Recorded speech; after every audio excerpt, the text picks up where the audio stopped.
안녕하세요. 데이터 센터 모놀리스에서 클라우드 쿠버네티스로 클라우드 네이티브로의 성공적인 이전을 위한 전략에 대한 발표를 맡게 된 이성민입니다. 제 생각엔 오늘 발표하시는 분들 중에 제가 가장 긴 제목을 갖고 나온 것 같은데요. 이렇게 긴 제목을 갖고 나온 만큼 여기 세션을 들어오신 분들께 조금이나마 도움이 되면 좋겠다라는 이런 바람으로 발표를 시작해 보도록 하겠습니다. 먼저 이 세션을 시작하기에 앞서 오늘 이 발표 외에도 굉장히 훌륭한 발표들이 많이 준비가 되어 있잖아요. 그래서 내가 이렇게 긴 제목을 듣고 혹해서 들어오긴 들어왔는데 이 발표가 나한테 맞는 내용인가 하시는 분들을 위해서 이 부분을 잠깐 짧게 짚고 넘어가도록 하겠습니다. 먼저 이 발표의 중심 주제로 아직까지 모놀리스를 사용하고 계시고 그리고 모놀리스를 해체하는 데 관심 있으신 분들은 이 발표가 조금 도움이 되실 것 같고요. 클라우드 네이티브라는 말을 많이 듣기는 했는데 클라우드 네이티브가 정확하게 뭐냐, 이 정의에 대해서 잘 모르시는 분들, 그리고 온프레미스 클라우드로 혹은 그 반대로 이전할 계획이 있으신 분들, 그리고 이게 CNCF에서 주최하는 행사이기 때문에 여기 오시는 분들 대부분은 쿠버네티스가 뭔지 이미 익숙하실 거라고 생각하는데요. 그래도 혹시 쿠버네티스가 왜 좋은 건지, 사람들이 왜 많이 사용하게 된 건지 이런 배경에 대한 내용들도 잠깐 다루려고 해요. 그 외에 이 세션이 어떤 내용인가, 이 사람이 대체 무슨 말을 하나 궁금해서 그냥 오신 분들도 모두 다 환영합니다. 다음은 혹시라도 이 세션이 어떤 오해를 일으킬 수 있을 것 같아서 디스클레이머를 잠깐 드리자면, 첫 번째는 이 세션은 CNCF가 주최하는 톡이기는 하지만 생각보다 쿠버네티스 이야기는 굉장히 적을 거고요. 두 번째는 마이크로 서비스에 대한 내용을 다루기는 하겠지만 마이크로 서비스가 옳기 때문에 이거를 반드시 해야 된다, 이런 거를 권장하는 세션은 아닙니다. 그리고 세 번째는 제목에서 온프렘에서 퍼블릭 클라우드로의 이전에 대한 내용을 다루기는 하지만 이거는 그냥 단순히 두 개에 대한 인프라를 이전하는데 그 내용이 필요했기 때문에 제목에 썼을 뿐이지 이게 더 낫다, 이게 더 나쁘다 이런 내용을 다루는 세션은 아닙니다. 마지막으로 이 발표를 하는 동안 모놀리스에서 마이크로 서비스로의 이전 전략에 대해서 많은 언급을 하긴 할 텐데요. 이거는 굉장히 큰 관점에서의 전략을 이야기를 하는 것 뿐이고, 정확하게 모놀리스는 이렇게 쪼개서 이렇게 마이크로 서비스를 구성해야 한다, 어떤 방법으로 마이크로 서비스를 구성하는 것이 좋다, 이런 구체적인 이전 전략을 제시하지는 않아요. 왜냐하면 마이크로 서비스를 나누는 데는 굉장히 많은 방법론이 있고 많은 전략이 있기 때문에 이 내용을 발표하는데도 책 한 권이 나올 만큼 굉장히 방대한 분량이 될 수 있거든요. 그래서 이 마이크로 서비스의 구체적인 이전 전략에 관심이 있으신 분들은 밑에 나와 있는, 왼쪽에 나와 있는 책은 DDD 블루북이라고 불리는 굉장히 유명한 책이죠. 이 책 자체는 마이크로 서비스에 대한 이야기를 하고 있지는 않지만 도메인에 따라서 컴포넌트를 구성할 수 있느냐, 즉 이 내용이 마이크로 서비스를 구성하는 데 핵심으로 쓰이는 경우가 많기 때문에 이 책을 보시면 굉장히 도움이 되실 것 같고, 그리고 오른쪽은 비교적 최근에 나온 마이크로 서비스 패턴스라는 책인데 이 책은 자바로 예제도 잘 나와 있고, 그리고 밑에 보시면은 microservices.io라고 저자가 직접 운영하는 웹페이지가 있어요.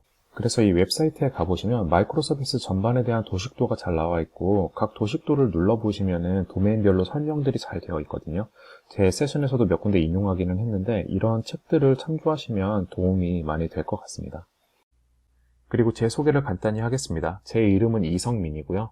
저는 현재 미국의 넷플릭스에서 데이터 플랫폼 인프라스트럭처라는 팀에서 일을 하면서 데이터 사이언티스트들과 데이터 엔지니어들을 돕는 역할을 하고 있고요. 이 이전에는 진로라는 미국의 큰 부동산 사이트에서 인프라스트럭처 엔지니어로 일을 하면서 쿠버네티스를 처음으로 도입을 했고요. 그리고 전사적인 CI/CD 구성을 위해서 오래간 일을 했습니다.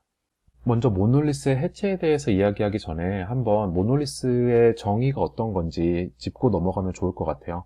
밑에 이렇게 내용이 있는데 핵심적인 내용을 보면은 이런 내용인 것 같아요. 먼저 싱글 티어드라는 말은 단일 구성이 되어 있다는 뜻이죠. 근데 뭐가 단일 구성이 되어 있냐면은 유저 인터페이스와 데이터 액세스 코드, 이게 싱글 프로그램의 싱글 플랫폼 이렇게 구성이 되어 있다. 즉 많은 사람들이 생각하는 이런 모습을 보게 되는 거죠. 유저 인터페이스와 그리고 데이터베이스를 액세스하는 모든 이 로직이 하나에 묶여있는 이런 구조를 이야기하게 되는 거고요.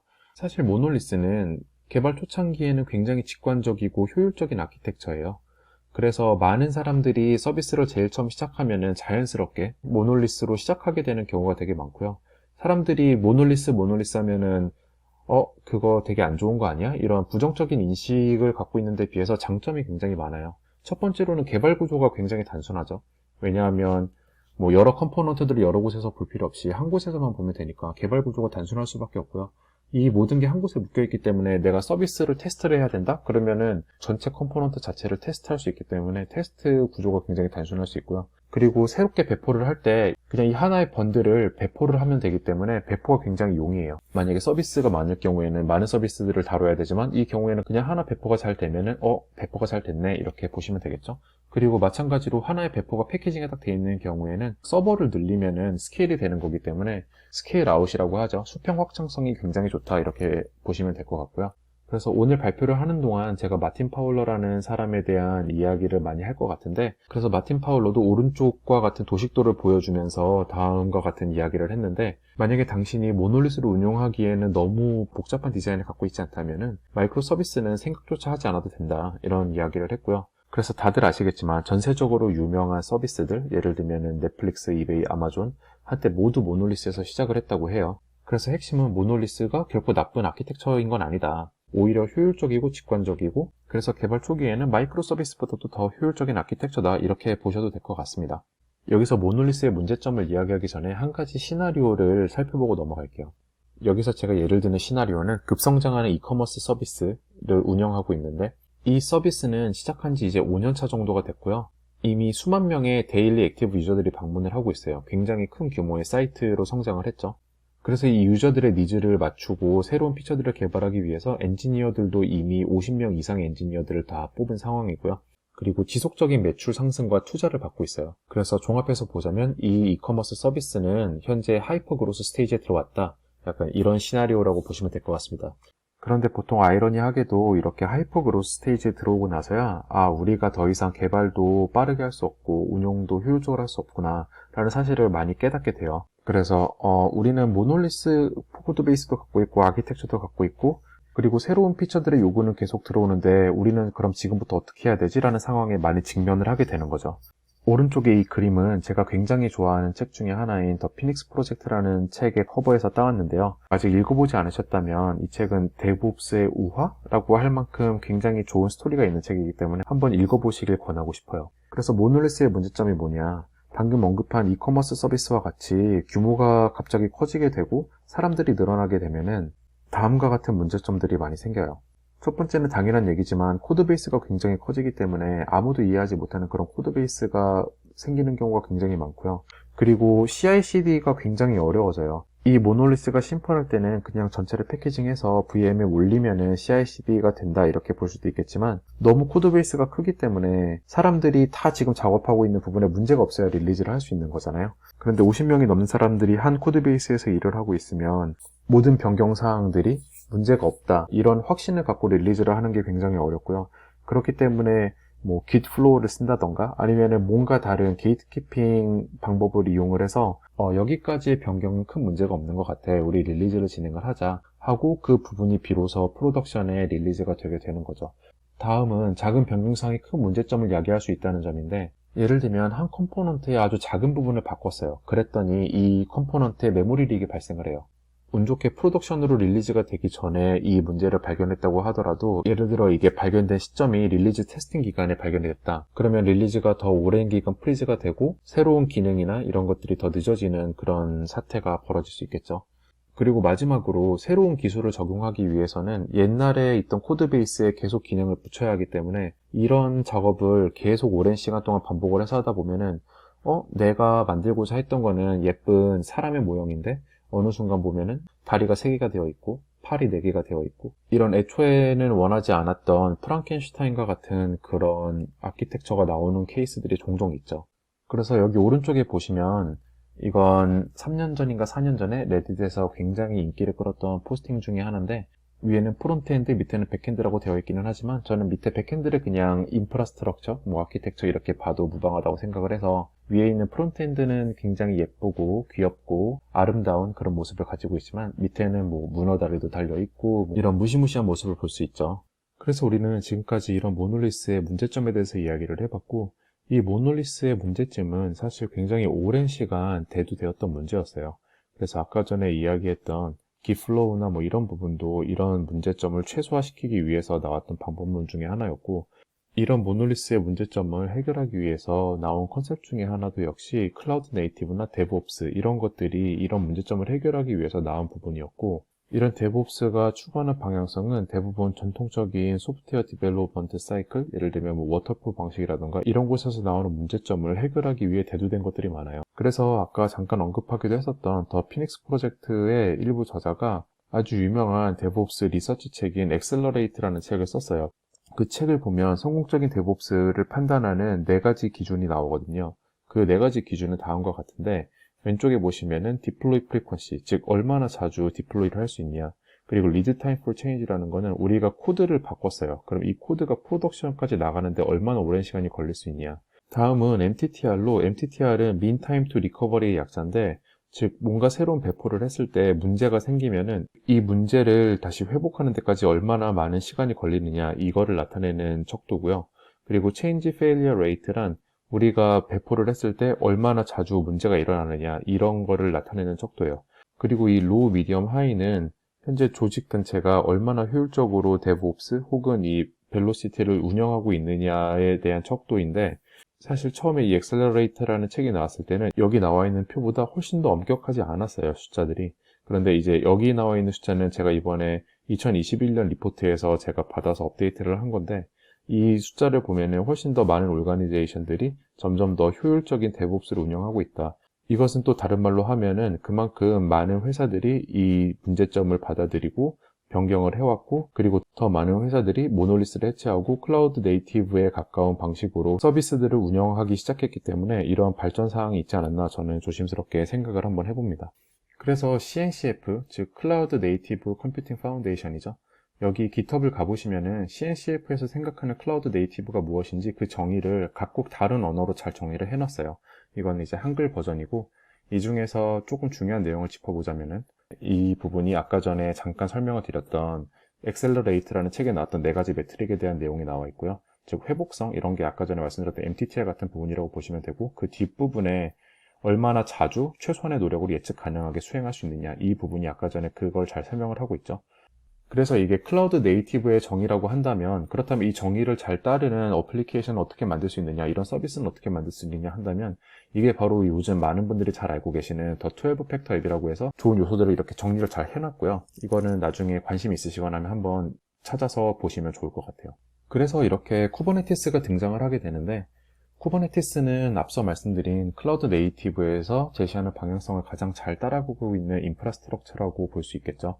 원래 쿠버네티스의 태생 자체가 컨테이너 오케스트레이션을 위해서 나온 인프라스트럭처이기 때문에 쿠버네티스 위에서 돌아가고 있는 대부분의 컴포넌트, 시스템 컴포넌트까지 포함해서 모두 컨테이너로 작동을 하고 있고요. 그렇기 때문에 이제 변형 불가능한 이뮤터블한 특성을 가지고 있고, 그 어떤 컴포넌트가 죽어도 금방 다시 재생이 가능한 디스포저블한 그런 특성도 가지고 있어요. 이제 흔히 얘기하는 펫 그리고 캐틀, 애완동물이냐 가축이냐 뭐 이런 비유를 많이 쓰는데, 애완동물 같은 경우에는 죽으면 안 되겠죠. 항상 그 스테이트가 유지가 돼야 되고 하는 그런 케이스를 이제 펫이라고 표현을 하고, 캐틀은 뭐 그 가축 무리 중에 하나가 죽어도 언제든지 대체가 가능하기 때문에 이제 이렇게 대체 가능한 디스포저블한 인프라를 이야기할 때 많이 사용하는 비유 같습니다. 그리고 밑에 있는 highly available, scalable, self-healing, 이거는 다 immutable에서 오는 장점으로 다 같은 특성이라고 보시면 될 것 같고요. 그리고 밑에 벤더 클라우드 어그노스틱하다는 이야기는 쿠버네티스를 뭐 온프렘에서 돌리든 아니면 어디에선가 제공하는 클라우드에서 돌리든 뭐 크게 차이점이 없죠. 그래서 이게 클라우드 네이티브에서 정의에서도 나왔던 벤더에 종속되지 않은 중립적인 인프라, 오픈소스 인프라, 이런 특성을 가지고 있고요. 그래서 지금까지 간략하게 모놀리스가 너무 커지게 되면 어떤 문제점이 발생하는지, 그리고 클라우드 네이티브가 제시하는 방향성으로 가게 된다면 어떤 이점이 있는지 간략하게 살펴봤는데요. 아까의 이커머스 서비스 예제로 돌아가서 하이퍼그로스에 있는 모놀리스라고 말씀을 드렸죠. 그래서 이 문제점을 해결하고자 퍼블릭 클라우드에 있는 쿠버네티스, 물론 예입니다, 여기서는. 이렇게 이전을 하고자 했을 때 우리는 어떤 방향으로 이런 이전 작업을 완료할 수 있을까요? 사실 이게 생각보다 많은 회사들에서 하고 있는 고민들이고, 저 역시도 이런 고민과 그리고 이런 작업들을 거쳤는데요. 겉보기에는 크게 문제가 없어 보이고 단순하게 진행할 수 있을 것 같은데, 생각보다 고려를 해야 될 점이 굉장히 많이 있거든요. 그래서 이런 절체 작업을 하거나 아니면은 이런 모놀리스에서 마이크로 서비스 혹은 좀 더 작은 단위의 서비스로 나눌 때 어떤 부분들을 고려를 해야 하는지 잠깐 짚고 넘어가도록 해보겠습니다. 일단은 가장 중요한 부분은 기존에 사용하던 모놀리스에서 있었던 기능들은 다 유지가 돼야겠죠. 새로운 환경으로 이전을 한다고 해도 기능이 없어진다던가 작동을 안 한다던가 하면 안 되기 때문에.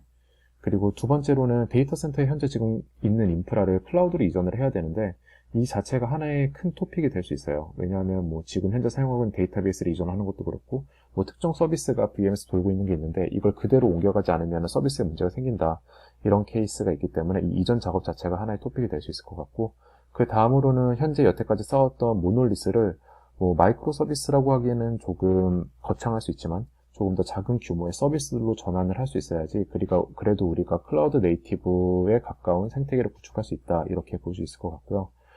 그리고 많은 분들이 이런 이전 작업을 할 때 내가 여태까지 5년간 혹은 그 이상 쌓여왔던 테크댓이 있는데 이거를 청산하고 싶다, 이런 케이스가 굉장히 많이 있거든요. 왜냐하면은 뭐 너무 오래된 스택이라던가 아니면은 조금 디자인이 잘못된 스택인데 이미 너무 많은 디펜던시가 생겨버려서 그대로 안고 가야 되는 케이스가 있어서 우리 이전 작업을 하자, 그 김에 그리고 이 테크댓도 청산을 하자, 이렇게 얘기가 나오는 경우가 많이 있습니다. 그리고 이건 이제 반대의 얘기인데, 테크댓을 청산함과 동시에 그리고 새로운 기술 스택을 다른 회사들은 이렇게 좋은 기술을 쓰네, 우리도 이런 기술을 쓰고 싶다라는 열망이 항상 있기 마련인 것 같고요. 그리고 이런 작업을 함에 있을 때 동시에 데이터상에 누락이 있거나 손상이 있으면 절대 안 되겠죠. 마지막으로 우리가 아까 시나리오를 작성할 때 우리 이커머스 서비스를 사용하는 유저가 하루에도 몇만 명이 있다고 이야기를 했는데, 이런 이전 작업이나 모놀리스 해체 작업은 굉장히 긴 시간의 작업이 될 수도 있거든요. 그런데 이 작업 기간 동안에 뭐 아우티지가 난다던가 문제가 생기면은 유저들한테 이 브랜드의 이미지를 손상시킬 수 있는 그런 계기가 될 수 있기 때문에 가능한 한 유저들한테 어떤 악영향을 줘서도 안 되는 이런 제약사항을 가지고 있죠. 그래서 우리가 흔히 뭐 비유적으로 이야기하기로는 지금 보잉 747기에 손님이 가득 차 있는데 이 비행기가 날고 있는 동안에 엔진을 갈아 끼워야 되는 뭐 이런 상황이라고 보시면 될 것 같아요. 그래서 이렇게 앞서 말씀드린 고려사항 혹은 제약사항들을 다 충족시키면서 이 작업을 끝내기 위해서 많은 사람들 혹은 조직단체들이 생각하는 거는 그래, 여태까지 쌓여있던 테크댓도 청산하고 싶고, 그리고 동시에 더 좋은 새로운 스택들로 써보고 싶고, 또 새로운 인프라스트럭처의 새로운 방법으로 배포도 하고 싶고, 막 이런 생각들도 많은과 동시에 모놀리스 옛날에 있던 거 생각만 하면 머리가 지끈지끈 아픈 거예요. 이거를 어떻게 또 건드려, 지금까지 이것도 테크댓도 못 건드려갖고 지금까지 끌고 왔는데, 이런 생각을 하면서 그럼 가장 좋은 방법은 이 모놀리스 그냥 두고 어떻게 작동하는지 다 아니까 새롭게 쓰면 되게 잘 될 것 같은 거예요. 다 이거를 다 뭐 마이크로 서비스 혹은 뭐 클라우드 네이티브에 맞춰서 새롭게 작성하면 되지 않을까. 그래서 이제 데이터 센터 모놀리스는 과거의 영광인데 클라우드의 마이크로 서비스는 우리의 밝은 미래, 이상향이다, 이렇게 생각을 하고 이렇게 모든 걸 새롭게 작성하자, 이런 방법론을 이제 빅뱅 리라이트라고 이제 얘기를 하거든요. 그런데 이 방법이 생각보다 많은 문제점들이 있어요. 우선은 이렇게 몇 년 동안 쌓여온 모놀리스를 처음부터 다 다시 쓴다는 거는 생각보다 오랜 시간과 리소스가 소요되는 일이에요. 보기에는 그렇게 많아 보이지 않을 수 있지만 이거를 처음부터 다 다시 쓰는 데는 사람들이 예측하는 것보다 훨씬 더 보이지 않는 부분에서 시간과 리소스가 필요할 수 있거든요. 그리고 이거는 새로운 기능을 추가하는 게 아니라 기존에 있던 거를 그대로 새롭게 다시 쓰는 거기 때문에 동시에 그 기간 동안에 뭐 새로운 피처가 필요하다, 이런 거는 뭐 말조차 꺼낼 수도 없겠죠. 계속 이 작업을 다 끝내야지 새로운 피처도 더 넣을 수 있는 그런 상황이 될 테니까요. 그리고 처음부터 이거를 다 다시 쓰게 된다면은 만약에 이걸 다 컴포넌트를 다 합쳐놨을 때 과연 기존에 사용했던 기능이 100% 똑같이 동작을 할까? 이 테스트를 하는 게 굉장히 어려운 일이에요. 물론 모놀리스의 사이즈가 그렇게 크지 않고 기능이 그렇게까지 많지 않다면은 뭐 다 테스트를 해보는 것이 불가능한 일은 아니겠지만, 그래도 기존에 작동했던 모든 것들이 100% 똑같이 지금 새로운 환경에서도 작동을 할 거다, 이거를 다 컴포넌트를 다 붙여서 하나의 서비스로 테스트를 하는 것이 생각보다 아주 어렵습니다.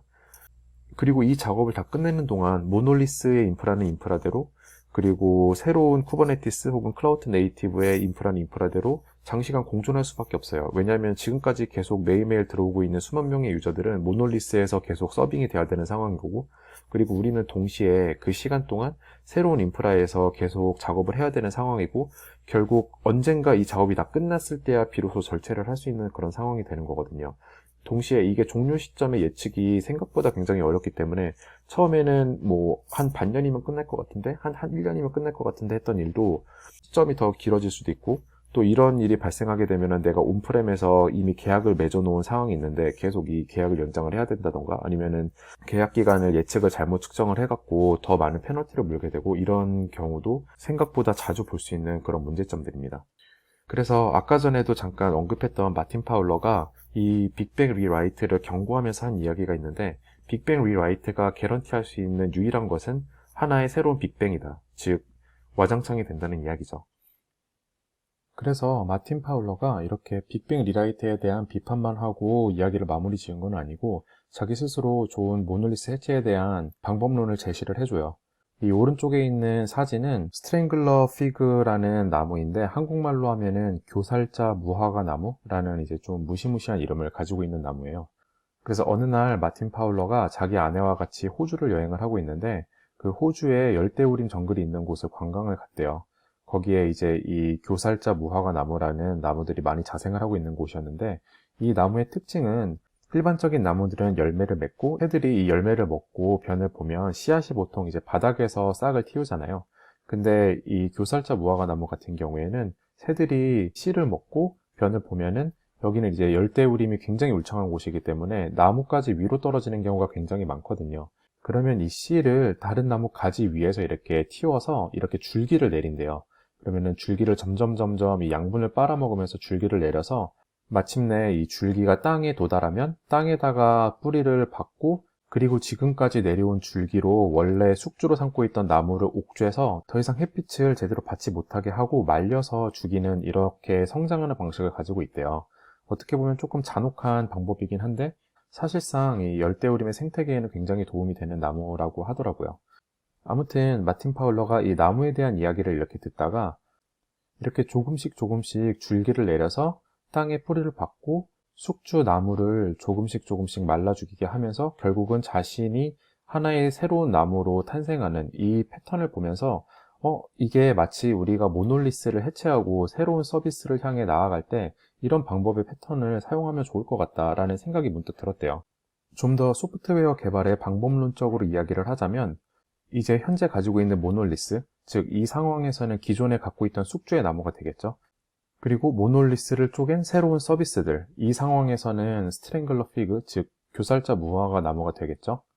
이 나무가 조금씩 줄기를 틔워서 땅으로 가듯이 기존에 있는 모놀리스는 가만히 두되 그 모놀리스에서 가장 해체하기 쉬운 부분, 즉 바깥쪽에서 있는 부분부터 조금씩 새로운 작은 단위의 서비스들을 만들기 시작하는 거예요. 그래서 이 조그만 단위의 서비스가 마침내 완성이 되면, 즉 이 상황에서는 이 줄기가 끝까지 내려와서 땅에 뿌리를 박은 상황이 되는 거겠죠. 그러면은 그 가지를 말라 죽이는, 즉 원래의 모놀리스의 그 기능을 하던 부분을 조금씩 삭제해서 해체하는 방법을 이야기하는 거예요. 그래서 이 교살자 무화과 나무 전략의 핵심은 우리가 이제부터 모놀리스를 해체하겠다라고 결정을 내린 그 시점부터 현재 가지고 있는 모놀리스 중에 가장 대체가 쉬운 부분, 가장 분해가 쉬운 부분부터 조금씩 새로운 서비스로 구성을 해나가는 거예요. 그래서 실제 이 스트랭글러 피그 어플리케이션이라는 마틴 파울러가 쓴 문서를 보면 이제 엣지라고 얘기를 하는데요. 이제 바깥쪽 부분부터, 여기서 이제 바깥쪽 부분은 제가 해석하기로는 가장 대체가 쉬운 부분들, 뭐 흔히 영어로 표현하기에는 이제 로우 행잉 프루트이라고 하죠. 이제 쉽게 딸 수 있는 그런 프루트부터 조금씩 따서 새로운 서비스로 만들어내고, 그리고 그 해당 서비스 부분이 대체가 되면은 그 모놀리스에서 뭉텅 그 부분을 잘라내는 그런 방식을 이야기를 하는 것 같아요. 결론적으로 이걸 세 가지 스텝으로 정리를 하자면, 가장 첫 번째 단계는 기존에 존재하던 모놀리스에 새로운 기능 추가를 이제 정지하고 새로운 기능들은 다 새롭게 서비스로 이제 만들어내는 건데요. 그래서 이걸 구멍의 법칙, 예를 들면 늪이나 진흙 더미에 빠졌을 때 그곳에서 빠져나가려고 몸부림을 치면 몸부림을 칠수록 더 깊이 빠져든다고 하잖아요. 그래서 지금 모놀리스를 해체하자고 한 시점에 거기다가 기능을 계속 추가하는 거는 결과적으로 이 구멍의 법칙과 같은 결과를 초래하는 것이다, 이렇게 보시면 될 것 같고요. 두 번째는 점진적으로 새로운 시스템을 구성하는데, 이 새로운 시스템이라는 거는 기존의 모놀리스에 가지고 있었던 특정 기능을 새롭게 서비스로 옮기는 것도 해당이 되고요. 그리고 동시에 만약에 우리가 새로운 피처를 개발을 해야 된다 그러면은 이 새로운 기능은 가능하면 새로운 작은 단위의 서비스로 만들어내어서 그 모놀리스에 더 이상 추가하지 않는 이런 내용도 해당이 된다고 볼 수 있습니다.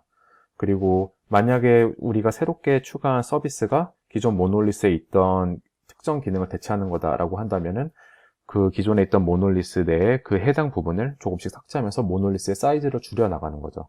마지막으로는 이 단계를 지속적으로 반복하면서 조금씩 모놀리스 사이즈를 줄여 나간다, 이렇게 보시면 될 것 같습니다. 네, 이 슬라이드는 제가 조금 전에 잠깐 언급했었던 크리스 리차드슨의 microservices.io라는 페이지에서 제가 따온 거고요.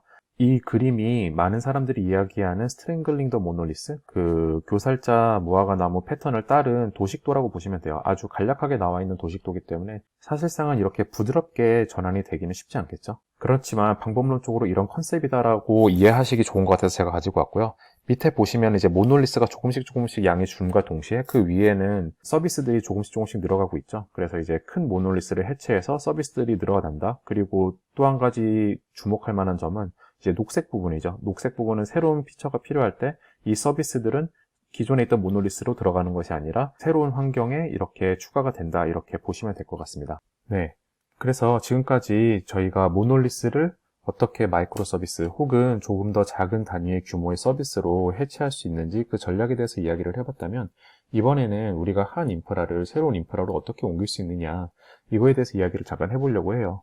물론 이 작업 자체가 굉장히 변수가 많고 어려울 수 있는 작업이기 때문에 제가 여기서 그 모든 전략 자체를 다 이야기한다는 거는 말이 안 되고, 제가 여기서 이야기를 하고자 하는 부분의 핵심은 저희가 이제 마이크로 서비스 혹은 조금 더 작은 단위의 서비스로 새로운 서비스들을 배포를 시작할 때 인프라스트럭처가 서로 두 개가 다르고 그 두 개가 공존하더라도 우리가 이거를 조금씩 절차하는 작업으로 통해서 할 수 있다라는 내용을 약간 보여드리고 싶었어요. 그래서 제가 조금 불필요해 보일 수도 있었겠지만 하나의 인프라스트럭처에서 새로운 인프라스트럭처로 이전하는 모습을 동시에 조금 보여드리고 싶었고요. 그래서 사실 모놀리스를 쪼개서 마이크로 서비스화 할 때 이런 일을 하는 경우에는 조금 드물 수는 있지만, 한 인프라스트럭처를 새로운 곳으로 옮길 때는 기존에 갖고 있던 모놀리스를 새롭게 리팩터하는 경우가 조금 많이 있어요. 그래서 제 경험상 두 개의 인프라를 공존을 하면서 약간 모놀리스를 해체하고 이런 부분들이 재밌었던 기억이 있어서 이거를 조금 어떤 방식으로 전환되는지 큰 하이 레벨로 보여드릴 수 있으면 좋겠다는 생각이 들어서 제가 여기서 간단하게나마 커버를 하려고 합니다. 그래서 제가 여기서 준비한 전략은 크게 두 가지가 있는데요. 첫 번째 전략은 많은 분들이 알고 계시는 리프트 앤 시프트 전략이에요. 리프트 앤 시프트 전략은 이름이 다 설명을 하듯이 기존에 있던 인프라를 그대로 끌어올려갖고 새로운 인프라에다가 이제 갖다 놓는, 저희가 마트에 가면은 이제 그 지게차가 있잖아요. 지게차가 이제 큰 단위의 포장을 한 곳에서 들어가고 다른 곳으로 옮기는 이런 역할을 하는데, 이제 리프트 앤 시프트의 그 이미지는 약간 그런 이미지라고 생각을 하시면 되겠죠. 그래서 이거를 인프라에 적용을 해본다면은 우리가 기존에 가지고 있던 모놀리스를 그대로 묶어갖고 이거를 이제 마치 지게차 같은 곳에다가 실어갖고 새로운 인프라스트럭처에다가 옮겨 놓는 거예요. 그래서 이제 여기에 그림에 나온 예제는 기존에 있던 모놀리스를 그대로 다커로 패키징을 해갖고 새로운 인프라스트럭처에 있는 쿠버네티스에 옮겨 놓는다. 약간 뭐 이런 내용을 이렇게 그려 놓은 거고요. 일단은 리프트 앤 시프트건 아니면 다른 전략을 하던 간에 일단 가장 중요한 부분은 데이터베이스를 잘 이전을 시켜 놓는 거예요. 왜냐면은 저희 예제 같은 경우에는 이제 이커머스 서비스를 예로 들었는데 계속 트랜잭션이 일어나잖아요. 그러면은 데이터베이스의 내용이 계속 변경이 되기 때문에 이 데이터베이스를 어떻게 빨리 절체를 해갖고 새로운 곳으로 옮겨 놓고 그 다음부터 이야기가 진행이 되는 것 같아요. 이제 많은 퍼블릭 서비스에서는 데이터 마이그레이션 서비스를 제공을 하고, 그리고 완전한 절차가 끝날 때까지 이거를 계속 이제 미러를 시켜 놓을 수 있는 방법이 있어서 이런 방식을 사용하기도 많이 하는데, 일단은 뭐 방법에는 여러 가지가 있을 수 있지만 중요한 내용은 데이터베이스를 이제 두 개의 스테이트를 유지하면서 이 어플리케이션을 그대로 패키징을 해갖고 클라우드에 옮겼을 때 우리가 새로운 데이터베이스로 링크만 해주면 될 수 있게, 이런 식으로 되면은 쉽게 리프트 앤 시프트가 될 수 있겠죠. 사실 이 리프트 앤 시프트 전략은 정말 패키징이 예쁘게 모놀리스로 묶여있지 않으면 쉽지 않은 방법이기는 해요. 예를 들어서 우리가 풀스택 프레임워크를 사용하고 있다. 예를 들어서 뭐 장고 같은 게 있겠죠. 프레젠테이션 레이어부터 데이터베이스 부분까지 전부 다 한 코드베이스에서 이루어진다면 이런 경우에는 굉장히 깔끔하게 다커 패키징이 되고, 이걸 뭐라고 불러야 될까요? 뭐 매크로 컨테이너라고 불러야 될까요? 하나의 큰 컨테이너를 그냥 그대로 쿠버네티스에 일단 올려놓는 거예요. 그러면 이제 현재 서비스는 계속 모놀리스에서 일어나고 있고, 저희가 패키징 해갖고 쿠버네티스에 올라온 게 이제 새로운 인프라스트럭처에 있고, 이제 테스팅을 거쳐서 이제 잘 되는 것 같은데 하면은 이제 맨 위에 있는 리퀘스트 라우터가 있죠. 뭐 여기서 리퀘스트 라우터 역할을 해줄 수 있는 거는 다양한 서비스들이 있을 수 있는데, 예를 들면 AWS의 클라우드 프론트, 이런 서비스도 리퀘스트 라우터의 역할을 충분히 해줄 수가 있죠. 그래서 만약에 이제 테스트가 다 끝났으면은 이제 기존으로 가던 모놀리스의 트래픽을 잘라서 새로운 리퀘스트가 들어오면은 이제 새로운 쿠버네티스 인프라로 옮겨주고, 그러면 이제 모든 리퀘스트를 새로운 인프라스트럭처로 받기 시작한 이 시점에서는 저희는 이제 기존에 있던 온프렘 혹은 데이터 센터에 있는 리소스를 발빠르게 디커미션하고, 그 다음부터는 우리가 방금 전까지 이야기를 했던 교살자 무화과 패턴을 사용한 모놀리스 분쇄라던가 이런 작업들을 새로운 인프라스트럭처 내에서 서서히 진행할 수 있겠죠. 이 방법의 장점은 우리가 기존까지 사용하던 인프라스트럭처를 빠르게 없앨 수 있기 때문에 이미 다 옮겨놓은 리소스를 이제 새로운 인프라스트럭처에서 천천히 시간적 여유를 갖고 해체 작업을 진행할 수 있다는 그런 장점이 있을 것 같고, 이 방법의 가장 큰 단점으로는 이렇게 리프트 앤 시프트 방법을 고스란히 적용시킬 수 있을 만큼 심플한 인프라스트럭처가 사실은 많지 않다. 사실 이런 게 단점이라고 볼 수 있겠네요. 두 번째 방법은 모놀리스가 있는 기존의 인프라와 쿠버네티스를 구성해 놓은 새로운 인프라를 동시에 갖고 이 두 인프라를 운용하면서 조금씩 모놀리스에서 쿠버네티스로 절체해가는 방법입니다. 이 방법은 조금 전에 설명드렸던 교살자 무화과 나무 전략을 조금 더 자연스럽게 적용시킬 수 있는 방법으로, 모놀리스에는 기존에 있던 서비스를 그대로 유지하고 이곳에서 옮기기 쉬운 그 바깥 부분을 조금씩 잘라내어서 새로운 쿠버네티스 인프라로 조금씩 옮겨나가는 방법이 되겠습니다. 이 방법을 적용하는 경우에는 지속적으로 기존의 모놀리스 인프라가 리퀘스트를 대체적으로 받게 되고, 일부 쿠버네티스에 새롭게 옮겨진 서비스를 액세스하기 위해서 중간에 있는 API 게이트웨이 등을 통해서 모놀리스에서 쿠버네티스 위에 있는 서비스로 리퀘스트를 보내는 방법이 되겠습니다. 이곳에서 API 게이트웨이는 반드시 필요한 존재는 아니지만, 만약에 여러 개의 API를 쿠버네티스 위에 구성해 놓을 경우 API 게이트웨이를 사용하면 조금 더 편리하게 다양한 API를 관리할 수 있을 거고요. 만약에 일부 서비스들은 퍼블릭으로 노출이 되어 있다면 굳이 API 게이트웨이를 통하지 않고도 이렇게 소통을 할 수가 있겠죠. 위에 리퀘스트 라우터에서 API 게이트웨이 혹은 쿠버네티스 클러스터를 직접적으로 호출하는 경우가 있을 수도 있는데요. 예를 들자면 GraphQL 같은 경우에는 브라우저에서도 호출이 돼야 되기 때문에 이런 경우에는 반드시 모놀리스를 거쳐서 들어오지 않고 리퀘스트 라우터에서 직접적으로 API 게이트웨이나 아니면 쿠버네티스를 직접적으로 호출해서 들어오는 경우도 있을 수 있을 것 같습니다. 네, 그래서 이렇게 작업이 진행되어 가고 있는 중간 과정이 약간 이런 모습이라고 보시면 될 것 같고요. 지금 보시면은 이제 프레젠테이션 레이어는 왼쪽에 계속 모놀리스로 들어오고 있고, 그리고 기존의 모놀리스에서 떨어져 나온 일부 기능들은 지금 현재 쿠버네티스의 API로 돌고 있죠. 반드시 꼭 API 필요는 없지만 아무튼 지금 현재 이거를 직관적으로 이해하는 데는 API 서비스로 보는 게 조금 편할 것 같아서 일단은 이렇게 명시를 해봤습니다. 그래서 이런 작업이 반복적으로 계속되다 보면 왼쪽에 모놀리스에 있는 크기는 조금씩 더 작아지고 오른쪽에 있는 쿠버네티스에는 점점 더 많은 서비스들이 생겨나게 되겠죠. 이 많은 서비스들은 반드시 기존에 있던 모놀리스에서만 떨어져 나온 게 아니라 새로운 서비스들도 계속 생겨날 수 있잖아요. 그래서 이 경우에는 아까 말씀드렸던 빅뱅 리라이트 전략과는 다르게 새로운 피처를 조금씩 계속 추가를 할 수 있는 게 장점이에요. 그리고 다른 한 가지 주목할 만한 점은 왼쪽에 보시면은 제가 캐시 레이어를 하나 넣어놨는데요. 이렇게 두 다른 인프라를 가지고 운용을 할 경우에 인프라 사이에 거리도 있고 네트워크 합들도 있기 때문에 만약에 이 절체 작업을 오랜 기간 두고 조금씩 진행할 예정이다. 이런 경우에는 이렇게 두 인프라 사이에 캐시 레이어를 둔다던가 하는 방식으로 퍼포먼스나 최적화 면에서도 신경을 조금 써주고 장기간 천천히 가자 하는 마음가짐으로 여유 있게 진행을 하는 것도 좋은 방법인 것 같습니다. 그래서 이런 작업이 계속 진행이 되게 되면 결과적으로는 이제 왼쪽에 있는 모든 모놀리스를 다 해체해갖고 오른쪽에 있는 쿠버네티스로 옮겨지게 되는 거고요. 그리고 이제 이 작업이 다 끝나게 되면은 리퀘스트 라우터는 더 이상 모놀리스가 있었던 데이터 센터로는 트래픽을 보낼 필요가 없이 이제 100% 모든 트래픽을 우리 쿠버네티스가 있는 클라우드에 보내면 되는 거고, 이렇게 되면은 완벽하게 모든 절체 작업과 모놀리스 해체 작업이 끝났다라고 선언하실 수 있게 될 것 같습니다. 네, 마지막으로는 제가 이 작업을 전에 진행을 하면서 몇 가지 얻게 된 교훈이 있어서 이 부분을 짧게나마 공유를 해드리면 좋을 것 같아서 잠깐 이 보너스 트랙을 마련을 해봤어요. 우선 첫 번째는 마이크로 서비스 체시스에 대한 내용이에요. 체시스라는 건 오른쪽에 사진을 보듯이 약간 구조 틀 이런 거를 의미를 하는데, 우리가 큰 조직을 위해서 이런 모놀리스 해체 작업을 하고 마이크로 서비스 작업을 하다 보면은 너무 팀들이 다양하고 각 팀마다 사용하는 방법도 다르기 때문에 나중에 이거를 운영하는 입장에서는 많은 어려움이 있을 수 있어요. 왜냐하면 어떤 팀은 어떤 패턴을 사용하고 싶고 또 다른 팀에서는 또 다른 패턴을 사용하고 싶어 하기 때문에 우리가 이런 혼돈을 최소화하고 그리고 가장 중앙화된 패턴을 만들어주기 위해서 우리가 이런 구조 틀 같은 거를 제공을 해주면 굉장히 좋거든요.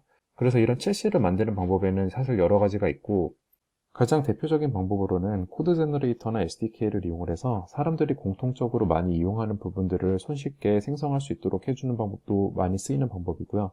그리고 모두 다커를 사용하기 때문에 뭐 데브옵스 팀이나 어느 한 팀에서 다커를 매니지를 해줘서 뭐 이 이미지를 쓰기 위해서는 이 패런트 이미지를 사용하면은 기본적인 설정을 모두 해줄 수 있게 이런 것도 대표적으로 사용하는 뭐 체시스의 개념은 아닐 수도 있는데 이런 것도 많이 사용하는 패턴입니다. 그래서 이런 방법을 사용을 함으로써 뭐 시큐리티나 이런 부분도 좀 더 강화를 할 수 있고요. 그래서 이런 툴들을 모두에게 제공을 해줌으로써 개개인의 개발자들이 사사로운 뭐 로깅이라던가 매트릭스라던가 이런 부분에 대해서 고민하지 않고 바로 사용할 수 있게 자동으로 인스트루멘테이션을 해주고 그리고 헬스책 같은 경우에도 각 팀들이 다 중심화된 헬스책 그런 포맷을 제공해 줄 수 있으면 굉장히 좋겠죠.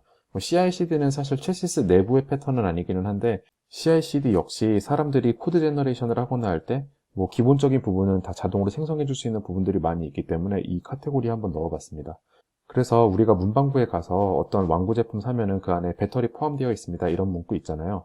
그래서 개발자들도 마찬가지로 우리가 제공하는 플랫폼들을 사용할 때 사사로운 부분을 건드리지 않아도 모든 것들이 다 포함되어 있는 그런 파워팩 이런 것들을 제공하는 것들이 체시스의 개념이라고 보시면 될 것 같습니다.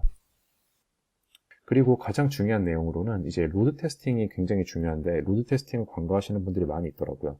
그리고 이 프로덕션 릴리즈 전에 로드 테스팅은 반드시 새로운 서비스를 시작할 때만 로드 테스팅을 진행을 하는 게 아니라 저 같은 경우에는 CI/CD 파이프라인 중에서도 반드시 테스팅 중에 로드 테스팅을 꼭 넣고 시행을 하는 편이거든요.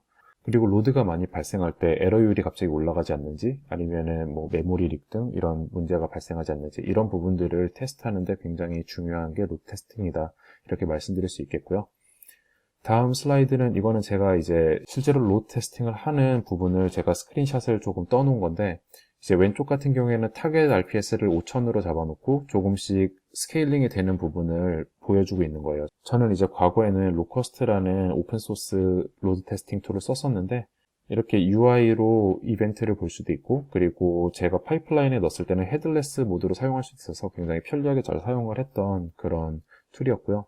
로드 테스팅 툴에서 보실 수 있고 그리고 오른쪽을 보시면 로드에 따라서 스케일이 쭉 됐다가 다시 스케일이 쭉 빠지고 그리고 그때 당시에 CPU 사용량이 총 어땠고 그리고 결정적으로 메모리 릭이 있으면은 이게 로드가 올라갔을 때 계속 메모리가 증가하는 그런 현상이 있겠죠. 이제 여기에서는 이제 그런 현상이 보이지 않고 있는 모습을 이제 예제로 잠깐 가지고 왔습니다. 마지막으로는 이제 로드 테스팅 주의사항이 이제 몇 가지 있어요. 그래서 이렇게 로드 테스팅을 할 때는 가능하면 뭐 이게 되지 않는 경우도 있는데 이제 엔드포인트 그러니까 이제 A에서 B의 엔드포인트죠. 이 경우에는 이 엔드포인트를 모킹을 해서 무조건 그냥 리니어한 시간으로 바로 리스폰스를 받을 수 있게 이렇게 해주면은 각 서비스 간에 리소스 아이솔레이션을 할 수가 있겠죠. 마지막으로는 쿠버네티스 클러스터 내부에서 캐싱을 사용하지 않는 분들이 많이 계시더라고요. 그런데 우리 서비스가 조금 트래픽 볼륨이 된다 이런 경우에는 캐싱을 적극적으로 잘 활용을 하시면 굉장히 도움이 많이 되거든요. 나중에 클러스트 업그레이드를 하거나 이렇게 노드가 죽는 일이 발생할 수 있을 때는 미리 API 서비스를 충분히 웜업을 시켜놓고 그 다음에 이제 캐시를 조금씩 파퓰레이션을 해야 된다는 그런 거는 좀 유의를 하셔야 될 것 같습니다. 네, 이제 제가 준비한 세션은 여기까지고요. 지금 시간이 굉장히 빠듯한데 가능한 여기서 Q&A를 받아보고 만약에 다른 질문사항이 있으면 언제든지 이메일로 문의를 주시거나 하시면 제가 가능한 시간되는 선상에서는 꼭 답변을 드리도록 노력을 하겠습니다. 그럼 지금까지 이 세션 시간 할애해서 들어주셔서 너무 감사하고 저는 이성민이었습니다. 감사합니다.